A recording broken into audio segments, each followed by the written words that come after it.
নমস্কার, স্পটন নিউজে আপনাদের সবাইকে আরো একবার স্বাগত। এই মুহূর্তে আমার সঙ্গে রয়েছেন প্রাক্তন দিনের বিশিষ্ট ফুটবলার অলোক মুখার্জি। অলোকদা, কেরলের ঘরের মাটিতে মোহনবাগান আজকের ডমিনেট করে দিল 3-0 গোলে, দুরন্ত জয়লাভ। ম্যাচটা আপনি কিভাবে বিশ্লেষণ করছেন?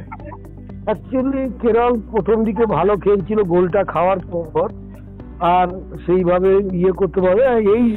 এই মোহনবাগান টিমকে রোকা খুব মুশকিল আছে। এরকম এই টিম থাকলে, এরকম যদি টিম করে, এই টিম প্রত্যেক বছরই চ্যাম্পিয়নের মতো খেলবে এবং চ্যাম্পিয়ন হবে। এই টিমের তুই দেখছো স্টপার গোল করে চলে যাচ্ছে। একদমই 66 মিনিটের মাথায় রদ্রিগেজ গোল করলেন। রদ্রিগেজ গোল করলো, ও 5খানা গোল করে ফেললো। সুতরাং দেখো না কাকে ফেলে কাকে খেলাবে। এত রিজার্ভ বেঞ্চ ভালো আছে এই টিমের, এই টিম চ্যাম্পিয়ন তো হয়েই গেছে ধরেই না। আর পরের ম্যাচ কেরালা, সেই ম্যাচে যদি বড়সড় কোনো অঘটন না ঘটে তাহলে লিগ শিল্ড মোহনবাগানের। এর পরের ম্যাচে ঘরের মাঠে অভিষেক সঙ্গে 23 আর কেউ এই টিমকে রোখা মুশকিল আছে। যা খেলছে তোমার 2 গোল খেলে 4 গোল দেওয়ার ক্ষমতা আছে এই হাফ লাইন এবং ফরওয়ার্ড লাইনে। সুতরাং এই টিমকে রোখা খুব মুশকিল আছে। কারণ বড়সড় কোনো অঘটন না ঘটে লিগ শিল্ড মোহনবাগান, হ্যাঁ নিঃসন্দেহ চ্যাম্পিয়ন হয়েই গেছে। আর কেউ রুখতে পারবে। জেমি ম্যাকলেন গোল করে ফেললো, 10টা গোল হয়ে গেল। দেখো বিশাল কাইত কি সুন্দর সেভ করে দিয়েছে বলটা ওখান থেকে। একদম বিশাল কাইত ফার্স্ট ওরাই চান্স পেয়েছিল।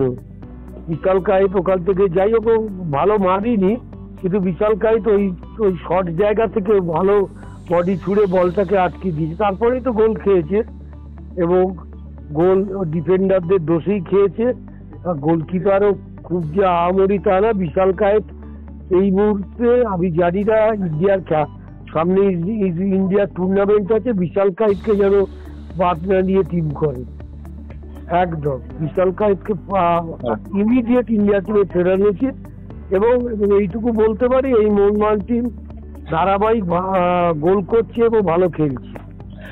আর একটা বিশেষত দিক, আজকের আশিস রায় ছিলেন না, ছিলেন বলছি তো, এমন প্লেয়ার রিজার্ভ বেঞ্চ এমন আছে, কে খেললো না কিচ্ছু যায় আসে। একদমই কিচ্ছু যায় আসে। এই টিমটা অনেক, এরা সঞ্জীব গোয়েঙ্কারা অনেক করে অনেক আগে থেকে টিম করে এবং যে জায়গায় কমা আছে সেই জায়গায় প্লেয়ার নিচ্ছে। এবং এই স্ট্রাইকারটা যেটা আজকে 2টো গোল করলো, এও তো প্রথম দিকে অত খেলতে পারছিল, কিন্তু এখন দারুণ সুযোগ সন্ধানী, ঠিক গোল করে দিচ্ছি। একদমই ওই মনে হয় ম্যান অফ দ্য ম্যাচ হয়েছে আজ রে।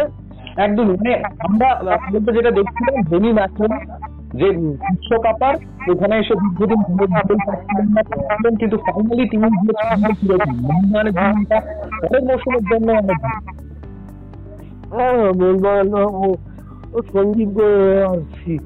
সঞ্জীব গোয়েঙ্কা থাকলে এই টিম আবার ধরে রাখবে এবং এরা ভালো খেলবে। যে সব টিমের চেয়ে এগিয়ে আছে মোহনবাগান, তার প্রমাণ বিশাল পয়েন্টের ব্যবধানে মোহনবাগান চ্যাম্পিয়ন হবে। 50 হয়ে গেল। ধন্যবাদ নিউজে করার জন্য।